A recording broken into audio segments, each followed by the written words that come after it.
Good afternoon and good morning to some of you. It's my great pleasure to introduce this talk by Hector Pecheur, reporting back on the success and emerging results of his CKS-supported research.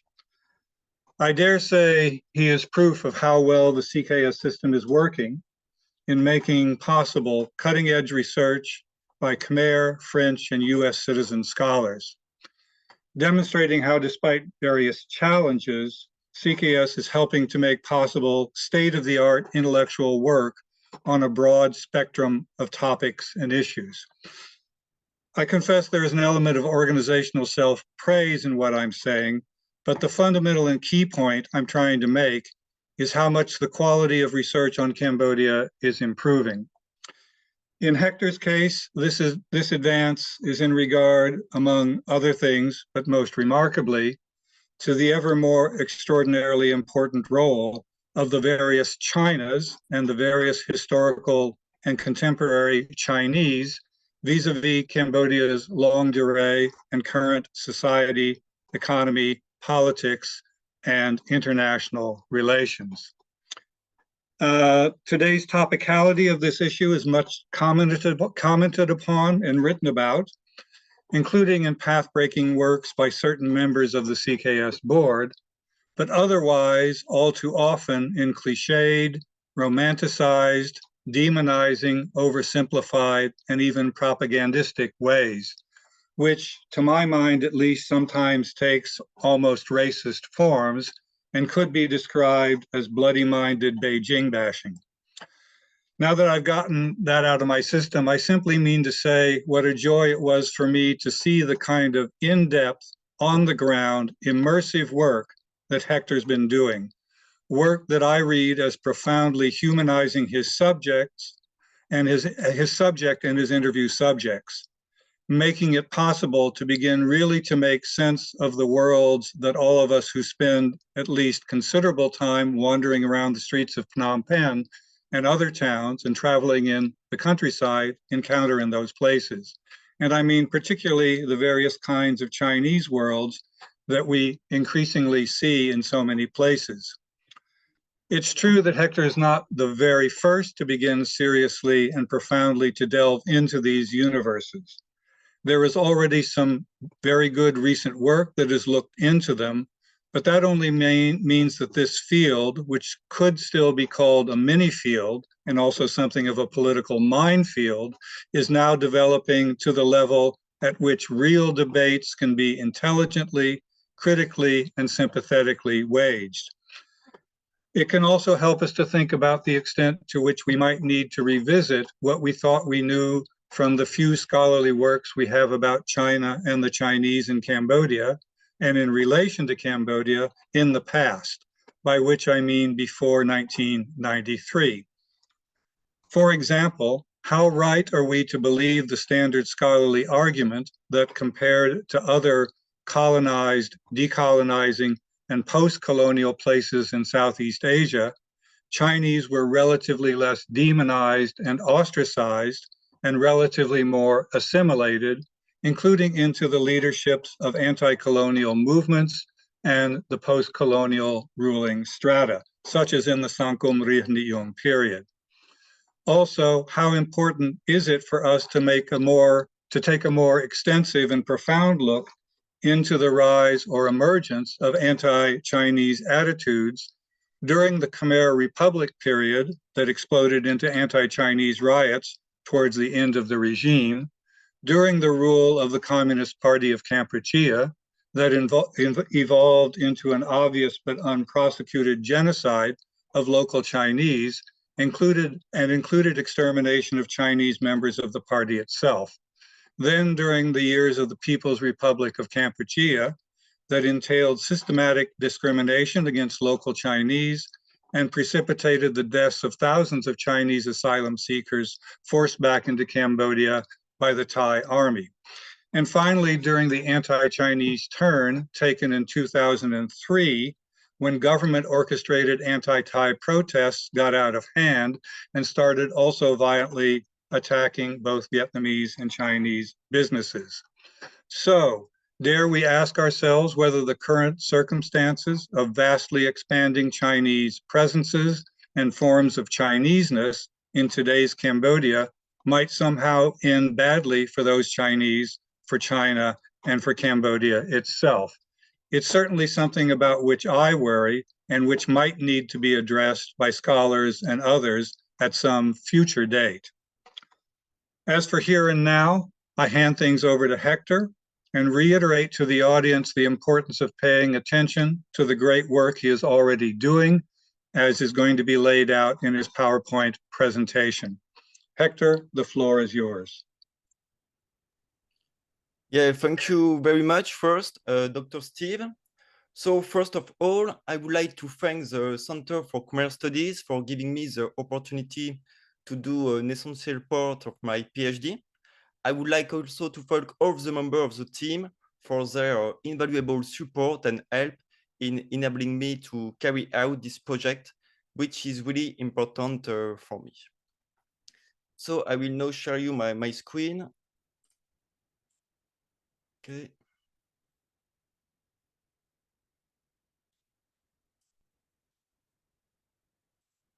So today, we're going to take a look at business practices since the 1990s and the changing identities of businessmen within sociality spaces.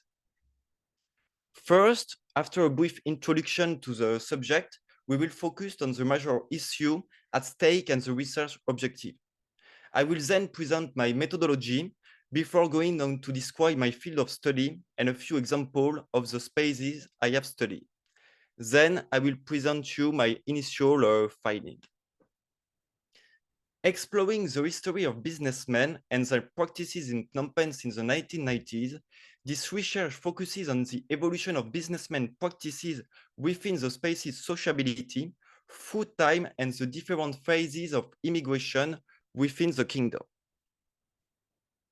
Taking an interest in this history means firstly tracing the history of the different wave of immigration to Cambodia from the first traces of Chinese traders to the present day. It also means understanding the importance of Chinese immigration, which successively participated in the modernization and economic development of the kingdom, assimilated to a greater or lesser extent, depending on the political and historical context, and created links with the political world at the origin of the great Khmer Chinese family close to the power. Finally, it's about understanding how, by relying on the family and community network, Chinese communities were able to dominate lucrative sector of the economy. My study focuses on Phnom Penh, where emerging new sociology of businessmen and an economic elite of different ethnic origin coexist. We have chosen not to limit our definition of the businessman to economic capital alone. While relevant for highlighting the divide between politically integrated businessmen who have, for example, participated in financing the kingdom, for example, businessmen who have received the title of Oknya after having provided public financing of $500,000, and those who are excluded, economic assets alone are not sufficient to understand the current dynamic transforming the business world. Indeed, on the one hand, the development of a new Chinese immigration, which no longer relies solely on the community and family network set up by Khmer Chinese family, prompted to question the competitive relationship that could exist between the old base family network and the new form of enterprise being developed by the new Chinese immigration. On the other hand, the opening up of the country to economic liberalism has enabled some number of economic actors from abroad to bypass traditional networks in order to develop their own businesses. So the aim of this study is to retrace how, since the 1990s, the easing of tension and conflict in Cambodia, the opening up of the country to economic liberalism, and the development of new Chinese immigration have transformed business practices in Phnom Penh.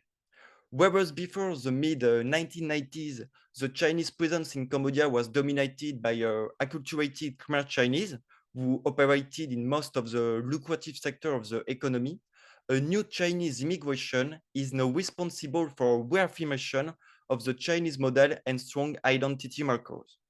The development of institutions specific to businessmen in Phnom Penh, such as club and association, enables them to mobilize together in spaces of sociability in order, where appropriate, to pursue, for example, a common goal and serve common interest.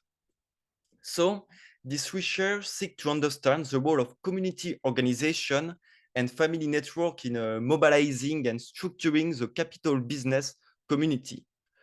Drawing on a prosopography of Phnom Penh leading business figure, semi-structured interview and archive of businessmen sociability institution, this project seeks to describe the evolution of the group constituted by businessmen based on their identity, their social practices, and their interaction with society as a whole. This work aims to highlight the construction of a collective identity of businessmen around shared practices and based on different ethnic and geographical origin. This project is one of the current debate surrounding the emergence of a Chinese superpower and its political, economic, cultural, and social consequences in Southeast Asia. Paying attention to research on a Chinese diaspora, for example, the overseas Chinese studies, this study focuses on question of Chinese identity, Chinese family and community network, and the development of a Chinese spirit of enterprise outside the mainland of China, as suggested by Gordon Wedding. More specifically, I drew on the history of diaspora and ethnological studies in Cambodia, which have examined the different phases of immigration, particularly on Chinese population.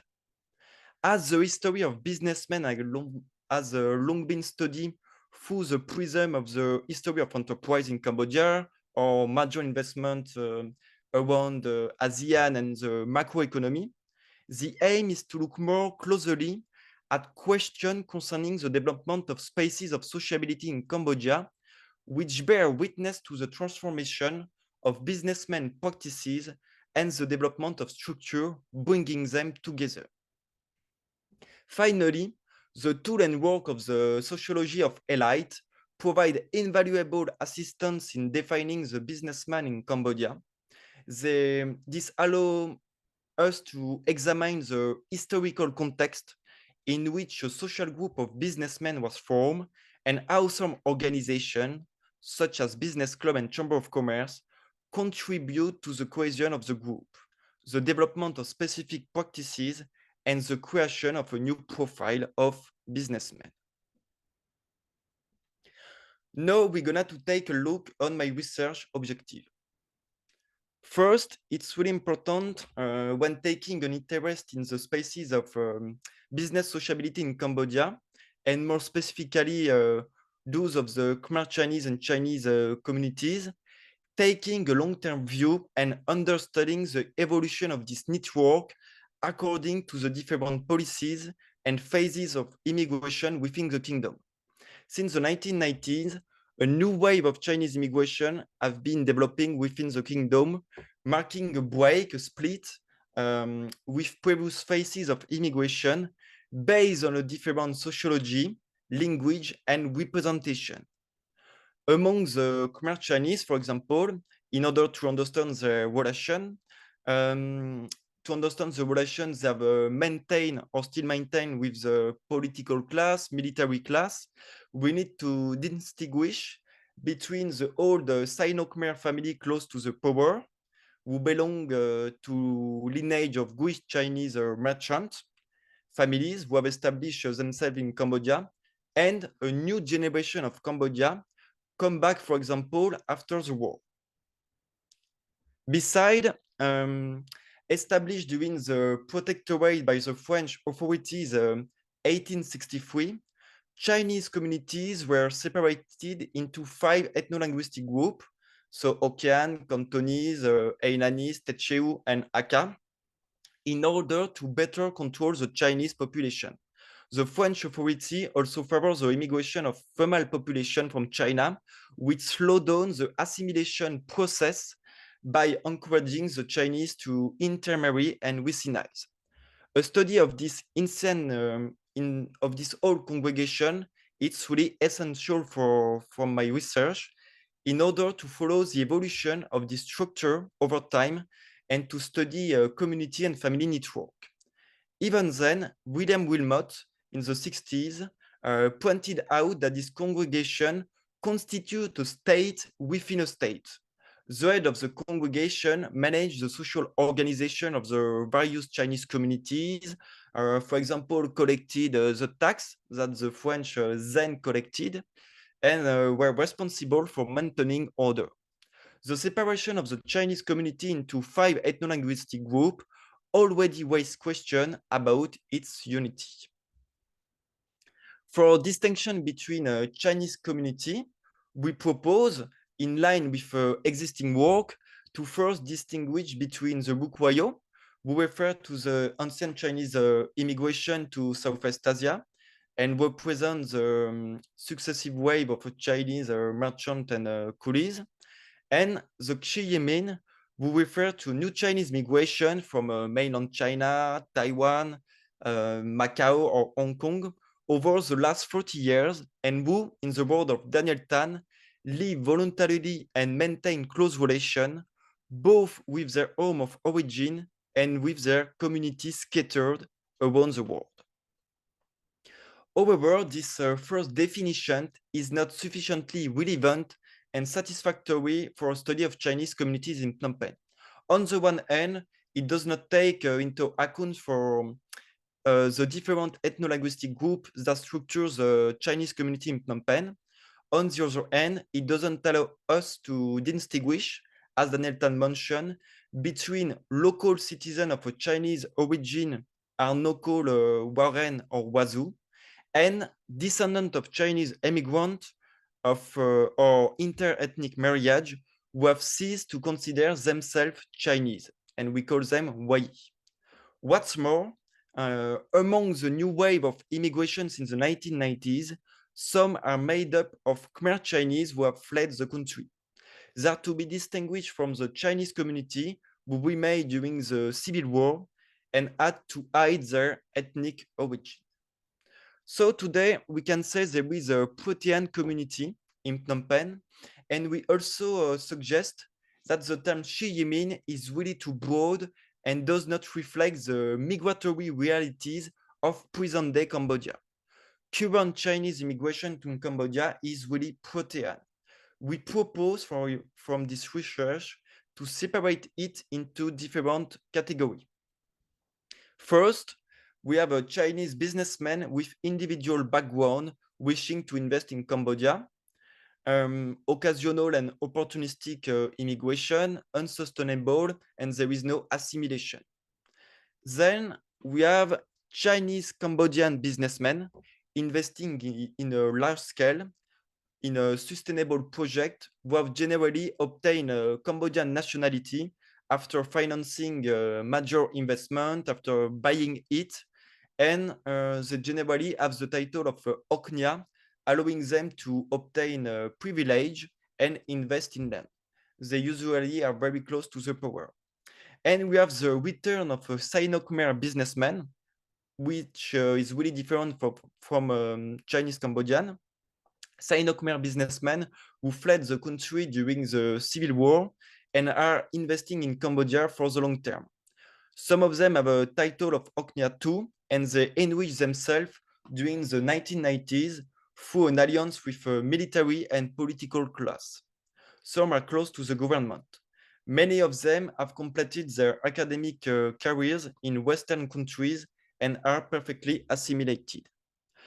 Then we have immigration of Chinese workers to work on the construction, casino, agriculture, industry in Cambodia. And we have two illegal immigration linked to the mafia and whose activities are based on drug trafficking, prostitution, scamming center, and casino, and laundering money. In addition to this first categorization, we propose a subcategorization to make our study even more relevant. We have businessmen linked to the Chinese embassy and sent directly by Beijing, who go through the new official Chinese network. We have Chinese businessmen who break free from community network and set up on their own. And we have a new immigration, really new since 2010, 2015, is like Chinese businessmen immigrant network by province that not depend of Beijing and the Chinese embassy in Cambodia, and not on the whole community network. So the emergence of a new mainly Chinese businessmen organization since the 1990s, alongside the old Khmer Chinese businessmen institution and family and community network, provided the starting point for a reflection based on three hypotheses. First, since the 1990s, the easing of tension and conflict in Cambodia and the opening up of the country to economic liberalism and new Chinese immigration are said to have transformed ethnic business practices. Whereas the Chinese presence in Cambodia previously manifested itself in the business practices of the Khmer Chinese, who concentrate the majority of the lucrative sector of the economy, this new immigration is said to be responsible for challenging the hegemony of part of the Khmer Chinese community in the economic sphere. Second, the development of specific businessmen organization in Phnom Penh over the course of the various wave of business immigration, such as club, chamber of commerce, and association, would have enabled businessmen to mobilize, to come together in sociable spaces to pursue common goal and interest, based on specific ethnic and geographical origin. As these organizations are based on ethnic identification, they will be responsible for the development of specific ethnic practices, a collective identity, shared values, and a business culture specific to different groups. And third, the collision between a Khmer Chinese economic elite and political and military elite will be called into question. There will no longer be a ruling class, but a group of actors concentrating powers. The ethos of businessmen and their identities would have evolved, as would the interplay of power, cooperation, and competition within Phnom Penh. So, the aim of this study is to understand how new Chinese immigration is responsible for reaffirmation of the Chinese model and strong identity marker, and how the development of institutions specific to businessmen in Phnom Penh, such as club and association, enables them to mobilize, to come together in spaces of sociability in order, where appropriate, to pursue common goal and serve common interest. The aim is also to understand how, since the 1990s, businessmen spaces, identity, and practices had evolved in step with the different phases of immigration in the kingdom. What impact have new spaces, such as the numerous Chinese Chamber of Commerce, had on the organization of businessmen in Phnom Penh? Is there a competition between the old Sino-Khmer family and community network and this new Chinese immigration? The challenge for my subject is to question the potential substitution of these new spaces for the old Khmer Chinese spaces and network.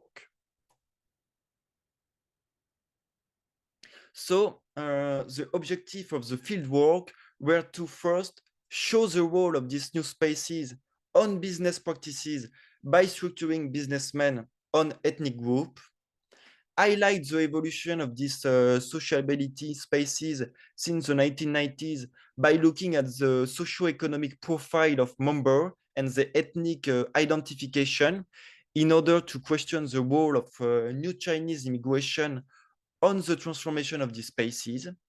In addition, by focusing on business practices, demonstrates that the development of this structure has reactivated the role of family and community network in Phnom Penh by tracing the family story of members and their origin.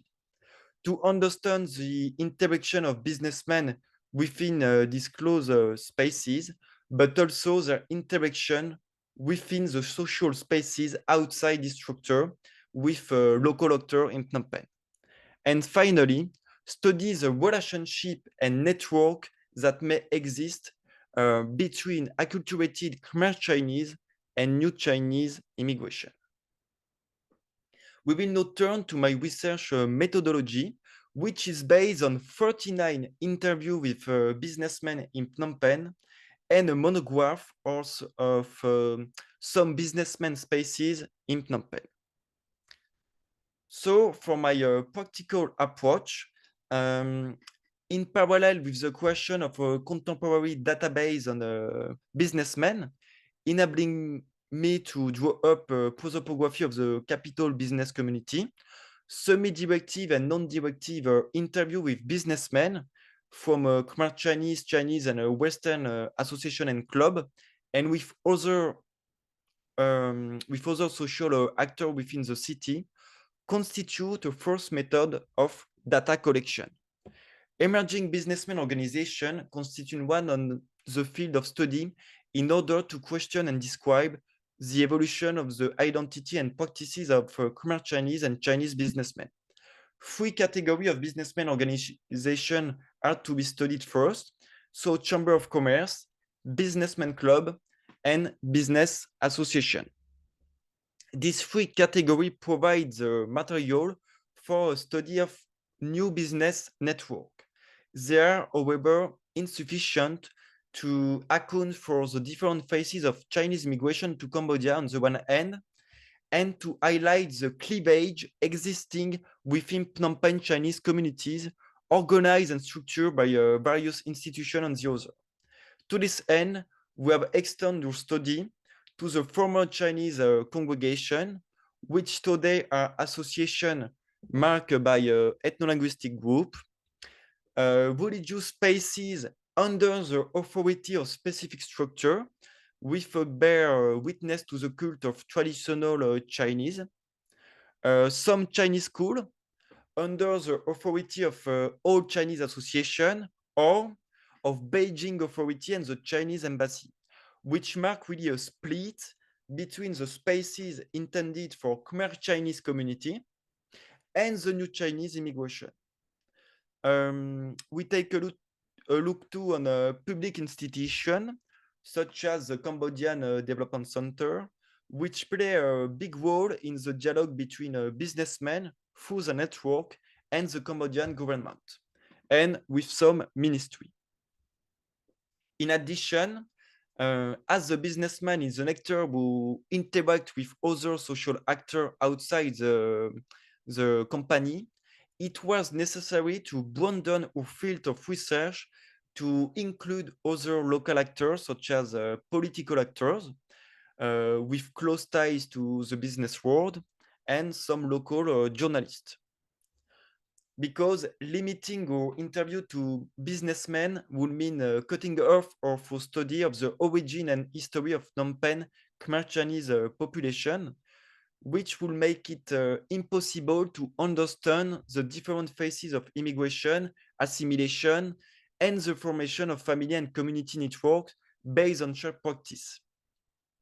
It would also mean overlooking the network that have united the military class and Cambodian politics since the 1980s. The first step enabled us to draw up a list of the main Chamber of Commerce, association, and club in Phnom Penh. The question of a database and a businessman in Cambodia, which is necessary for the creation of the group portrait and the study of businessmen practices, is essential for identifying the socio-economic profile of the businessmen, their cultural identification factors, and understanding the role of sociability spaces on the representation, values, and evolution of their identity. So for this identification of members within the spaces, this research relies on, chamber member register. I have obtained this by some representative in the sociability spaces with the local press and with the chamber website.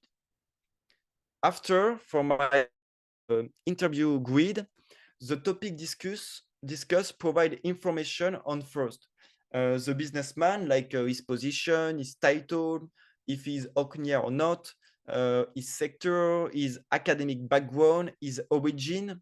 For example, does he feel himself as Chinese, and the presentation of the company. Question about the economic development and changes since the 1990s, the emergence of new public and private business institutions, the other spaces frequented and the role of these spaces, inter-chamber relation, organized events like cultural, social, sporting activity, and the different phases of business immigration, the ethnic difference, sociological in Cambodia, and their consequences on practice and the emergence of new spaces. Finally, it was really important to understand the inter-community business relationship, for example, between Western spaces, Chinese spaces, and Khmer Chinese spaces, to understand the cooperation or the competition between a Khmer Chinese business elite and the new Chinese immigration. After the interview and the initial transcription phase, which enabled me to classify the data, a table organized into different sections was created to enable a comparative analysis of the individual profile and to identify a number of sociological trends. Finally, the last stage involved processing the various interviews to draw initial conclusion. This processing was in line with the problematic of the subject and was intending to respond to the hypotheses established in order to validate, extend, or challenge them. We're now going to concentrate on my field of study, and I will introduce you some of the places I have studied. First of all, we have separated these spaces grouping Chamber of Commerce, Association, and Club into three categories. So the Khmer Chinese spaces, the Western spaces, and Chinese spaces. For Khmer Chinese spaces, we identify 41 in Phnom Penh, comprising Chamber of Commerce, Association, and Business Club. Since the late 2000, we can say that the development of businessmen organization has accelerated. A lot of these places are chaired by Khmer or Nek-Khmer, and between 2010 and 2020, the number of business institutions has doubled from 17 to 42. For Western spaces, we have identified 8 in Phnom Penh, and they developed between 1993 and 2011. Born in the mid 1990s, a small business club promoting sociability, for example, like the Club d'affaires franco-cambodgien in 1998. Western businessmen spaces experienced strong growth in the early 2000s. And finally, we have a Chinese spaces. 32 have been identified and developed between 1990 and 2019. We have a very strong acceleration since 2010-2015, reinforcing the split between the old Chinese association, which were able to reopen in the 1990s after years of war, and the explosion in the number of Chinese Chamber of Commerce between 2010 and 2019. We will now focus on the Federation of Khmer Chinese in Cambodia, which is one of the most interesting organizations for my study. Opened in the 1990s as a result of Hun Sen law on freedom and association, this body structure a whole section of Cambodia more or less assimilated Khmer Chinese community. Its status as an association does not, however, limit it to the social and cultural role of the old Chinese association. it really played a key role in the new Chinese business immigration in the business world and maintain close contact with the government. It's also worked to structure the Sino-Khmer community and new Chinese immigration by organizing regular events. Funded by donation from businessmen and the Embassy of the People of China, it's also participate in the educational and cultural activity of the Khmer Chinese communities. We have identified 158 members, and it is chaired by a very famous Nekoknya named Pung Kavse, one of Cambodia's most influential businessmen and really close to the government. In the federation, women represent nearly 9% of the assembly, and we have identified nearly 18% of members who have a title like Oknia or Excellency. A first study of this member profile shows that 17 members hold political position or position in other areas. For example, the honorary president of the assembly is Excellency Lon Min Kan, is the head of the Cambodian Investment International Group, and he is also a senator in Cambodia, and the vice president of the China-Cambodia Friendship Association, and president of the Tetcheu Club of Cambodia, which is really close to the government. Another executive vice president, like Oknia Cheaseon, is the president of Chanchu Investment and Development and was an assistant to the last Cambodian Prime Minister Hun Sen. The 15 other members occupy other privileged positions at the head of Chinese Chamber of Commerce, for example, or other associations. Under the authority of the Khmer Chinese Federation, we have other institutions like association, Chinese school, and Chinese clan.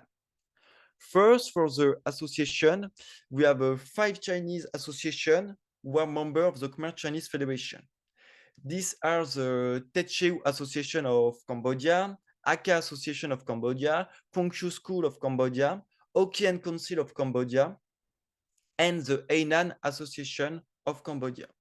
A brief history of the development of this structure is really necessary to highlight the role of family and community network that these new spaces have played and continue to play. It was under the French protectorate that the 5 Chinese ethno-linguistic congregations were set up. This congregation ensures the political, family, and economic function and smooth running of the community. Wilmot, for example, emphasizes that the structure governs the life of all Chinese community, maintaining a strong hierarchy based on the judicial and political power vested in the congregation leader. Alongside this congregation, William Wilmot demonstrates that non-formal Chinese association already exist, fulfilling extra familiar role. But the year 1954 marked a real break in the organization of the Chinese community in Phnom Penh.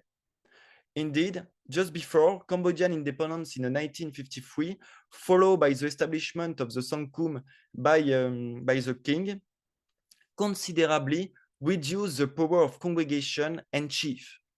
On the one hand, a 1954 law made it easier to obtain no Cambodian citizenship for the Chinese, so many Chinese obtaining nationality were no longer obliged to belong to this congregation. And secondly, the role of congregation leader was definitely abolished in 1958. So these former congregation were gradually replaced by association and clan that no longer held political office.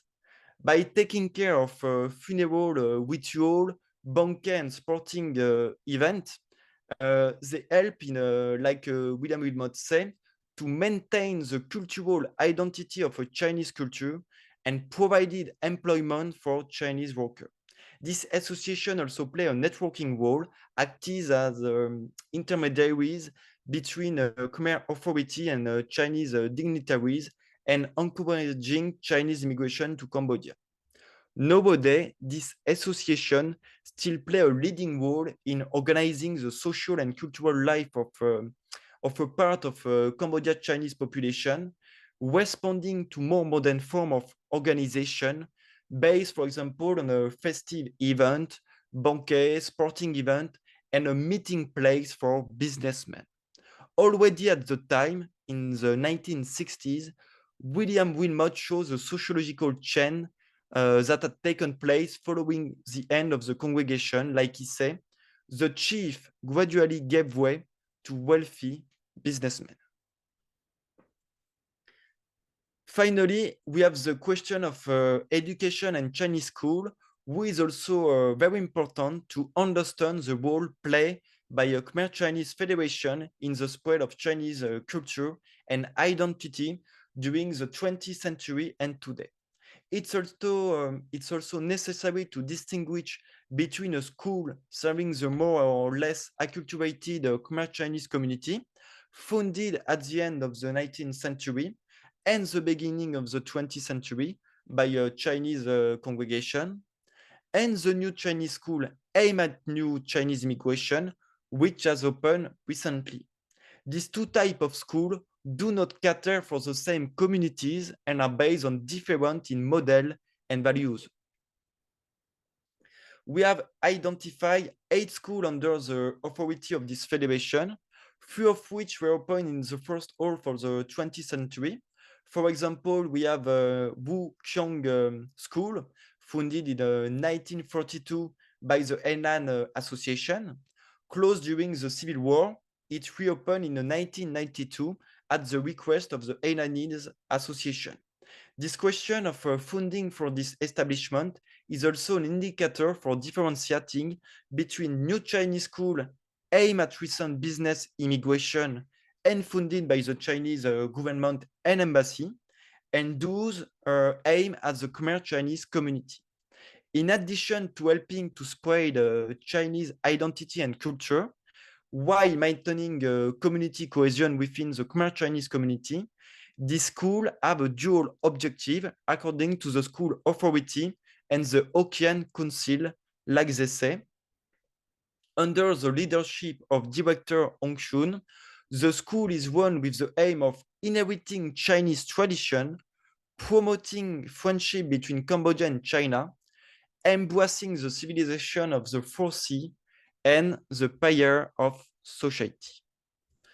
And finally, we have the Chinese clan organization appear after independence in the 60s and under the Sankum society, gradually replacing the old Chinese congregation whose authority and power had faded following the law put in place by King Sihanouk.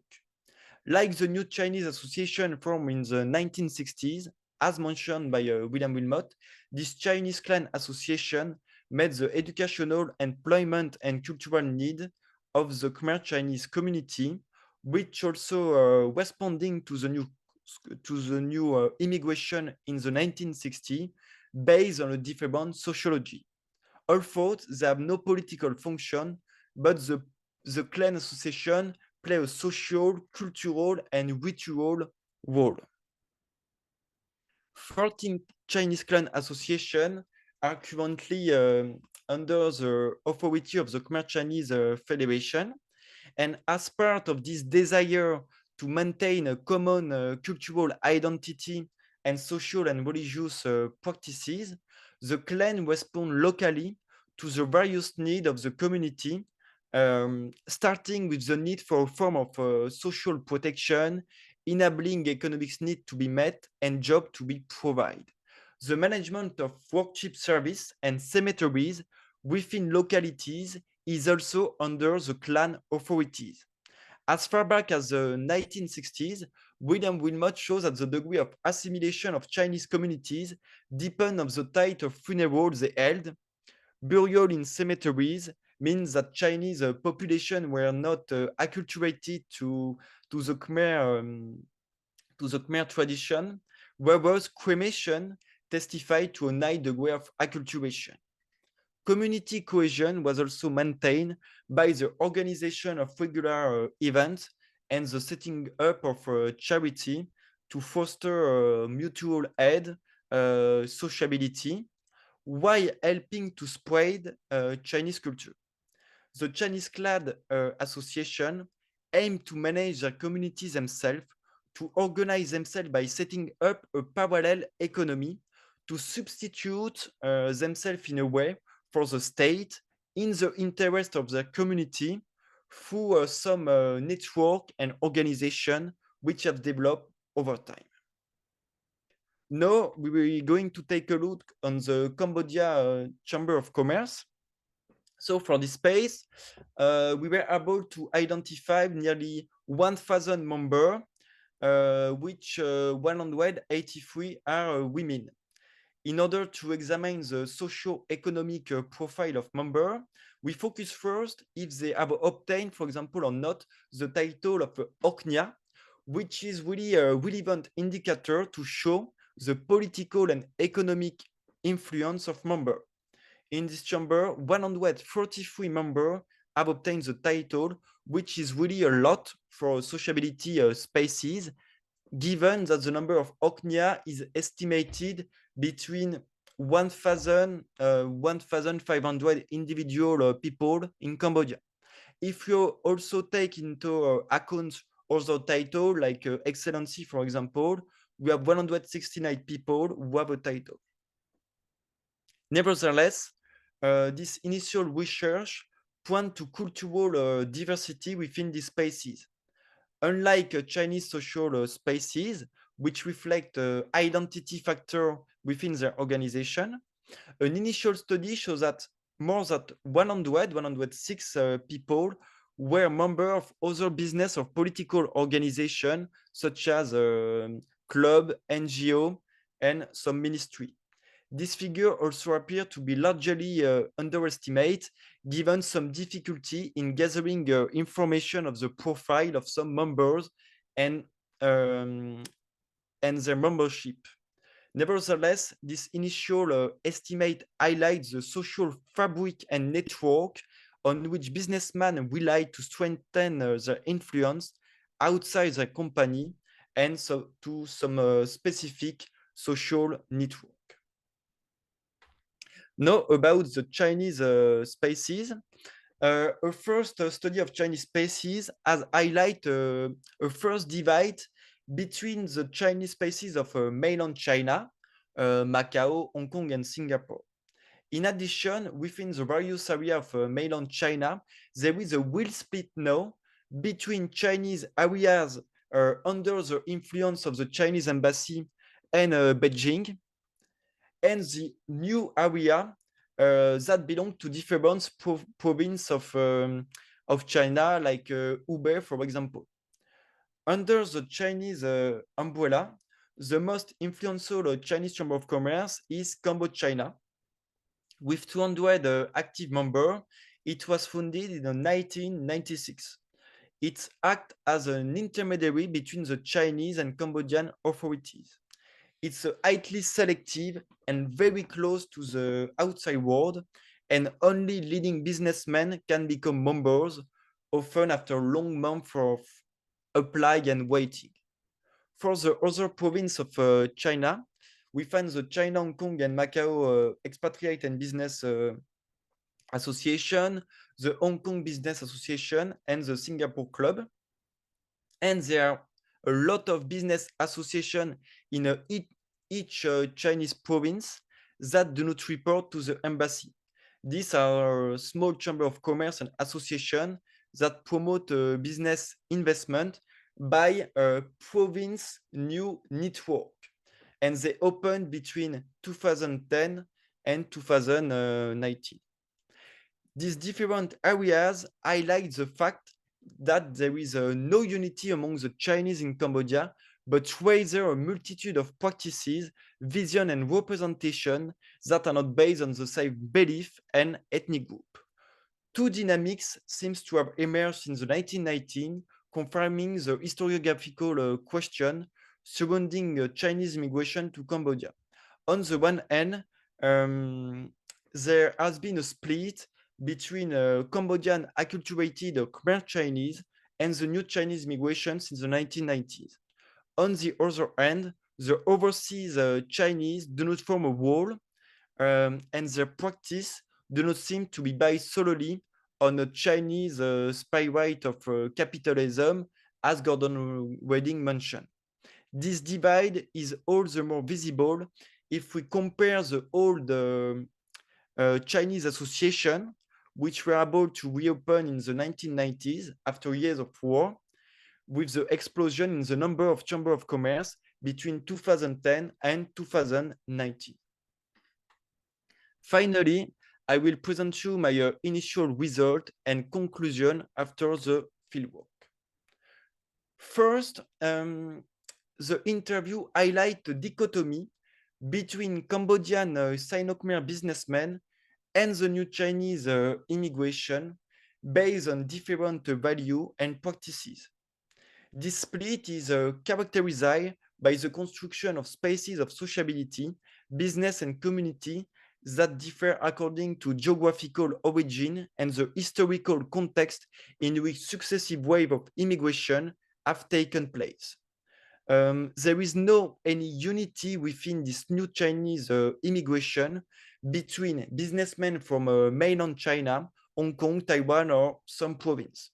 Each immigration has its own business organization. And this interview shows that one of the reasons reinforcing this antagonism was the difference between the Chinese who had lived under communism and those who had arrived earlier and acculturated. We contend that this split is also the result of much more sociological profile. This new Chinese immigration from all provinces of China are characterized as much by very wealthy businessmen, larger Chinese group, as by modest businessmen, Chinese worker, and mafia-style immigration. This break with the past is manifested in the emergence of new business organizations and living spaces that break away from traditional network. This new Chinese immigration relies on its own network through school, press, shop, association, and chamber of commerce that no longer depend on the Khmer Chinese elite, but rather on the Chinese embassy.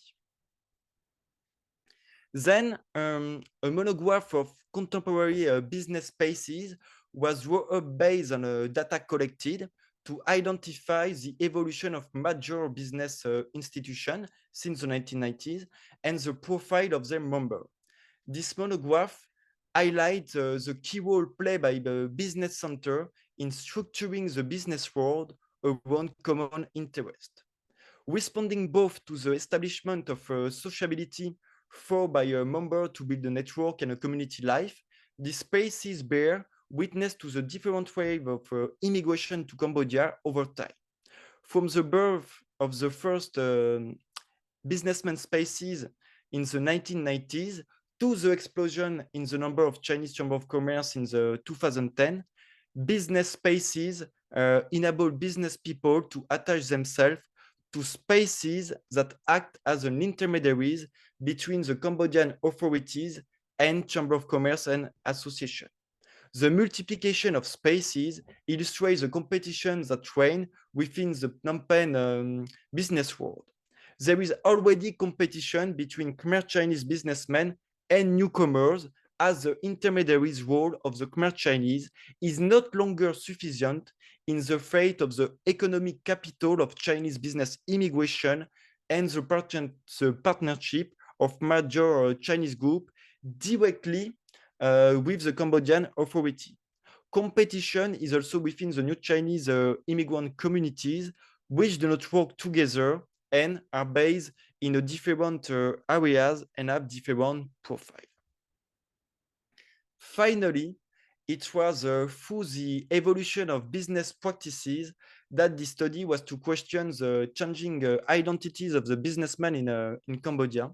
A sociological study highlights a number of trends. For example, returning in the early 1990s after the liberalization of the kingdom, many of these businessmen have studied business in Western countries like Australia, New Zealand, Canada, and the USA. Today, the Khmer Chinese elite is concentrated within the Cambodia Chamber of Commerce and some other association like Techiu Association. Some of its members also belong to other business circle, such as special economic zone, industry association, and directly to the political sphere, reflecting the shared interest of a political and economic elite. Despite the emancipation of new Chinese immigrants, many businessmen from Khmer Chinese still play today the role of intermediaries, as evidenced by their key position in Khmer Chinese and Chinese business organization, fostering dialogue and investment project. Thank you very much.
I'm looking for the questions.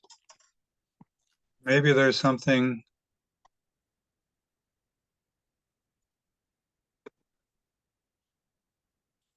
I see some now.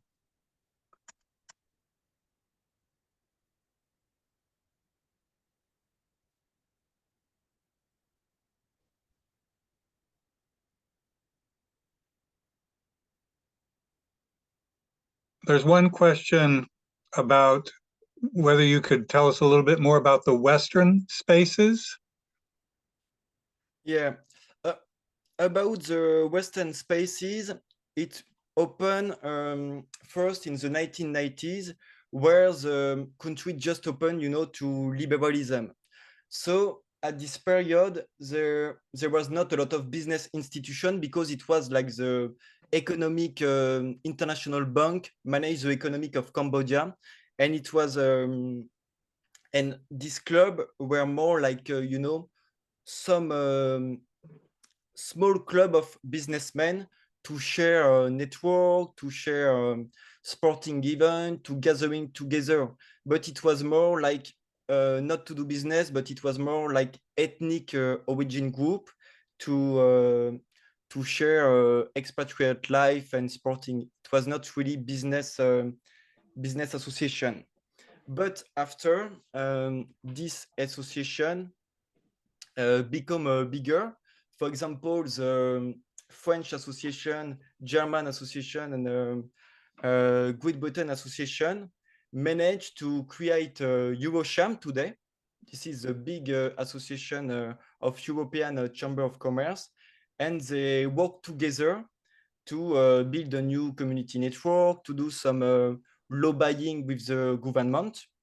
And about these spaces is it was really interesting for me to understand if they share some events with other sociability place in Phnom Penh, for example, with a Chinese Chamber of Commerce or Khmer Chinese Chamber of Commerce.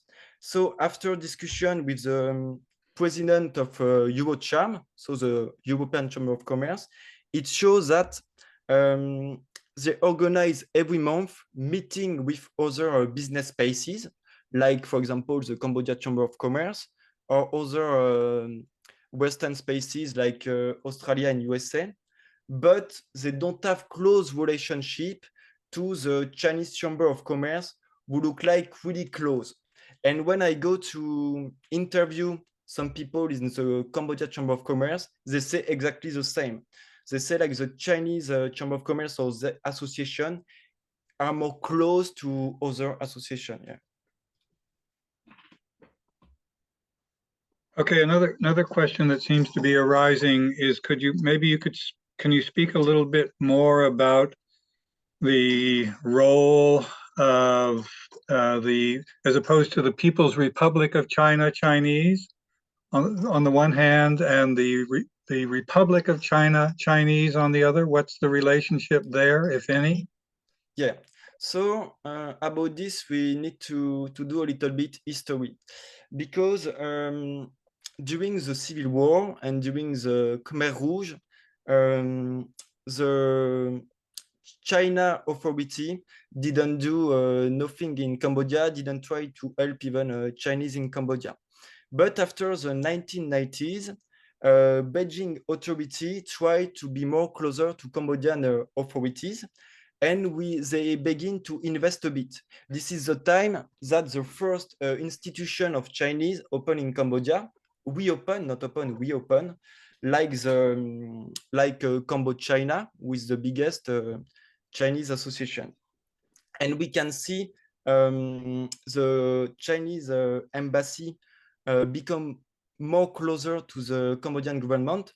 For example, because the Cambodian government in the 1990s closed some Taiwan spaces. So Beijing began to invest in Cambodia. After this, in 2000, Beijing put a new law, the going out strategy, everywhere in Southeast Asia. They really want to have more contact with their diaspora, with a Chinese in Cambodia, for example, in Vietnam, in Laos. They wanted to have more contact because they wanted to develop new community network and new world for doing commerce. So they begin to work with Chamber of Commerce of this country and the Cambodian authority. And it's really after 2010, 2015, we have really an acceleration of investment in Cambodia, like we can see in Phnom Penh or in Sihanoukville. So this was really good for Beijing first to invest in Cambodia, but at the same time, they cannot control all the new immigration, because like we can say in Sihanoukville, we have an illegal mafia of businessmen, we have some casino, we have drug trafficking, prostitution, laundering money, and this one is a really bad advertising for China because they cannot control it. So for Beijing, it's really difficult. First, they need to really stick with the businessman spaces and Chinese association, but at the same time, they cannot control all. And the example of Sihanoukville, it means that it's not the bare advertising for them. And you remember, we have a movie recently in China who show that the scamming center in Cambodia. And this one, for example, scare a lot of business Chinese to invest in Cambodia and do a really bad advertising for invest in Cambodia. So this is a dual position. On the one hand, Chinese authority really try to stick with this community, but at the same time, it's difficult because authority cannot control all immigration. And then there are other Chinese. There are the Chinese of Singapore. There are the Chinese of Malaysia. Where do they fit into this larger picture of various Chinesenesses in Cambodia? Yeah, for this one, for example, from Singapore, they have their own spaces of sociability. There is a Singapore Club. So the new community Chinese in Cambodia, like I say, is really protean. Even the word Xi Jinping is not enough, because we have a difference between Chinese from Singapore, Hong Kong, Macau, mainland China. Big difference between Chinese from the old diaspora, from the Khmer Chinese and the new. And even in the mainland China, we have a big difference because we have different provinces. And even in the province, we have new network have been developed since the last 5 years.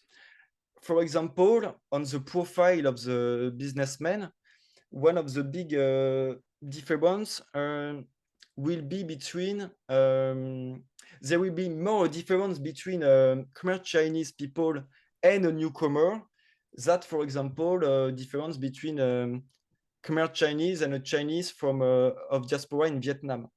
Because like during the interview, I asked the question, and the Khmer Chinese told me it's really difficult to do business with newcomers because really they don't have the same vision, they don't have the same practice. Sometimes they don't speak the same language. For example, the Khmer Chinese sometimes don't speak Mandarin, but they speak Teochew or Cantonese. And they say we didn't live in the same political and cultural life. For example, Chinese grew up under the communism regime, are very different from them. Yeah, we share, we can share Chinese origin, but it's really different way of thinking, of ritual, of practices.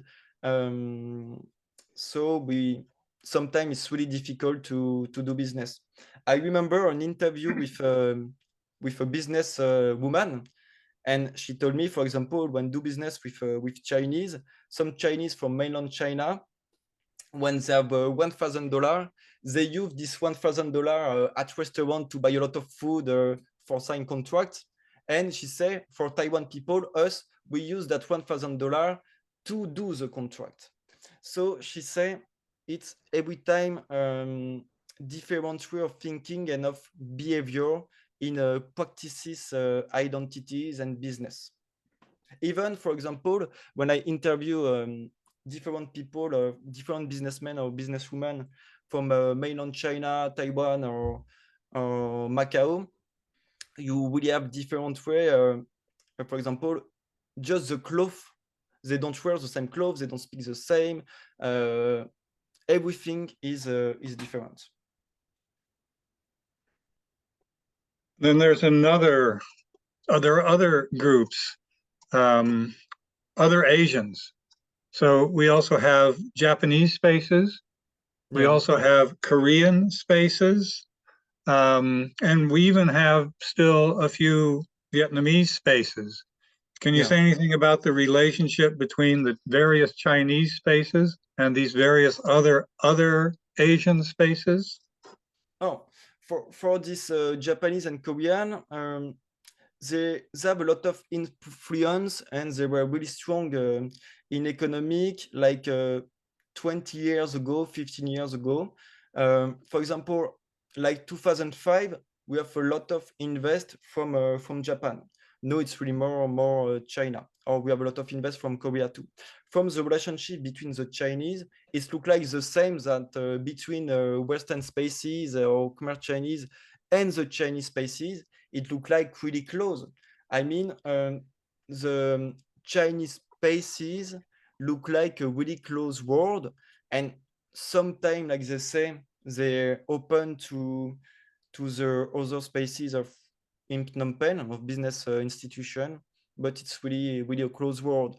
So I don't think I didn't do a monograph of Japanese, for example, but I don't think they share or they have relationship with these spaces. Only one time I know there is a big cooperation between all the business spaces, nearly all. It's mean Chinese, Khmer Chinese, and Western spaces. It was during the COVID, for example, when they ask some about the policy, about us to stay open. But as usual, they don't share any event. But what they can share sometimes is between Khmer Chinese community and Chinese spaces, for example, with the Khmer Chinese Federation, because this federation is really it's under the influence of Cambodian authority, but also under the Chinese embassy. So it's really these spaces can have a relationship with this close Chinese association and chamber of commerce and club.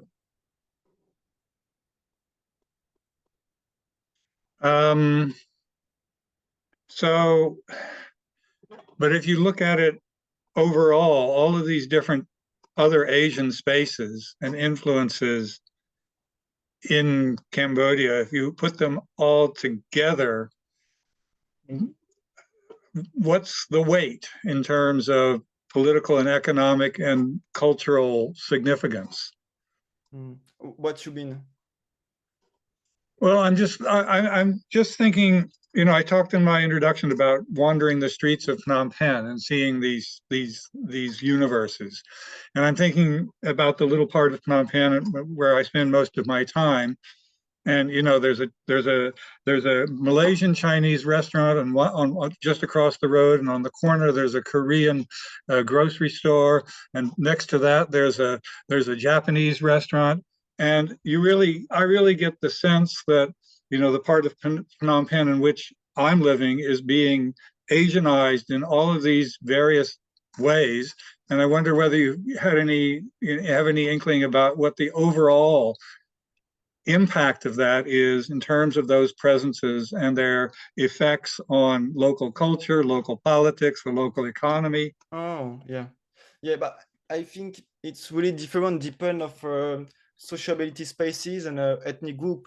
For example, for the whole Khmer Chinese Association, it means the Federation of Khmer Chinese and Khmer Chinese Association like Techiu Association, Hainan Association, Hokkien Association, Cantonese Association. This one is really of part of the city in the history, because this association, we have the school, we have the association, and we have the temple for the ritual. It's really like a small city. If you want.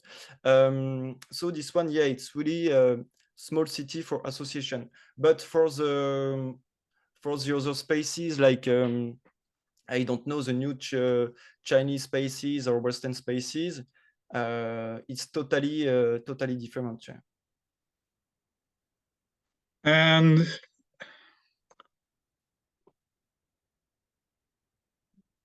I'm slightly reluctant to go into this minefield, but do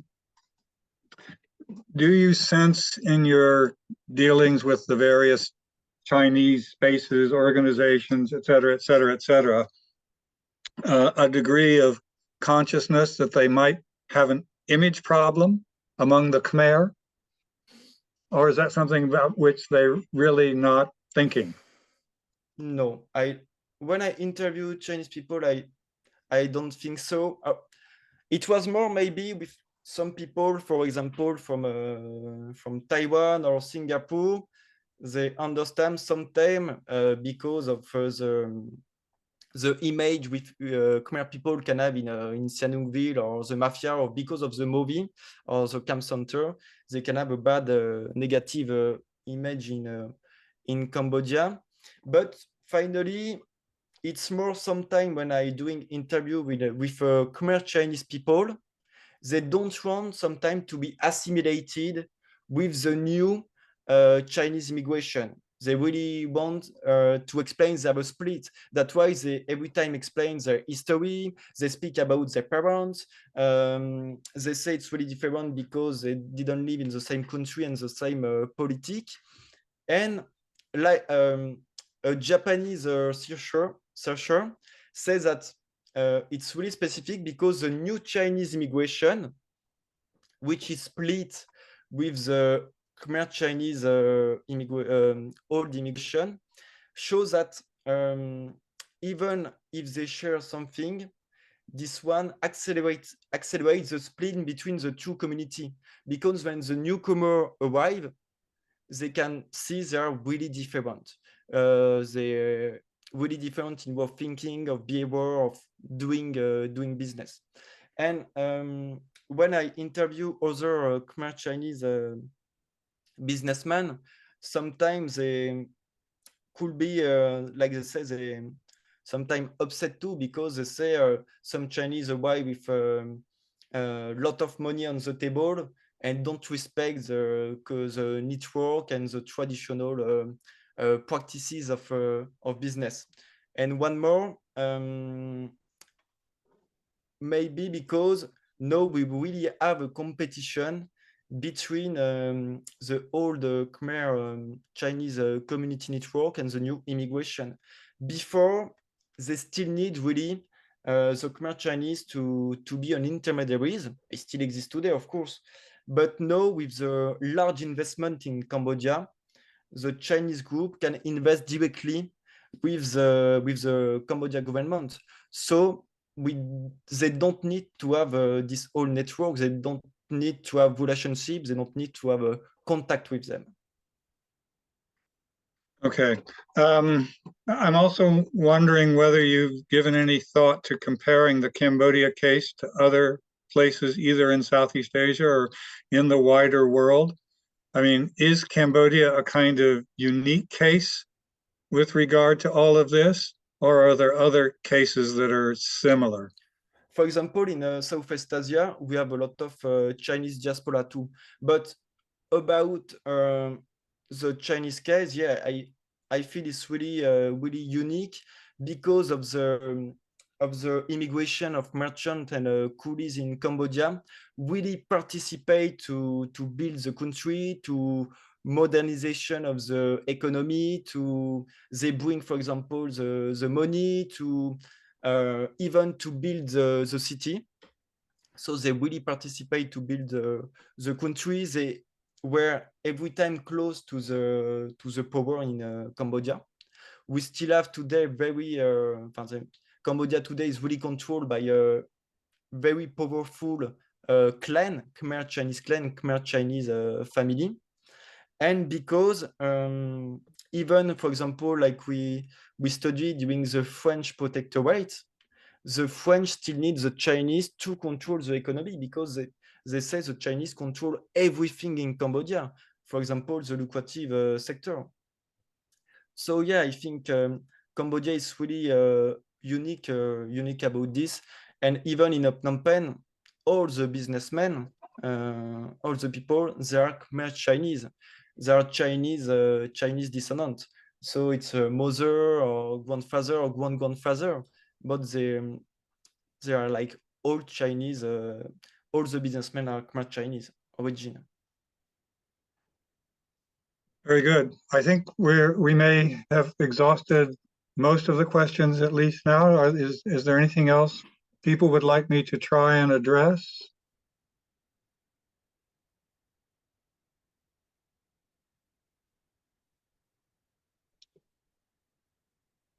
If not, I think I'll close things here. I'll ask you, when will we see the dissertation? Oh, dissertation, I hope in 1 year, we'll say. And I guess it'll be in French. Yeah, it will be only in French. Okay, but maybe you'll publish some articles in English for those of us whose French is not so good. Yeah, I will try. That would be good. Or any possibility of parts of it being translated either into Khmer or Chinese? I don't think so. Maybe we'll see. Okay, well, that would be good. Reach a wider audience. Anyone else? People from the CKS staff, anything to add or subtract or to elaborate?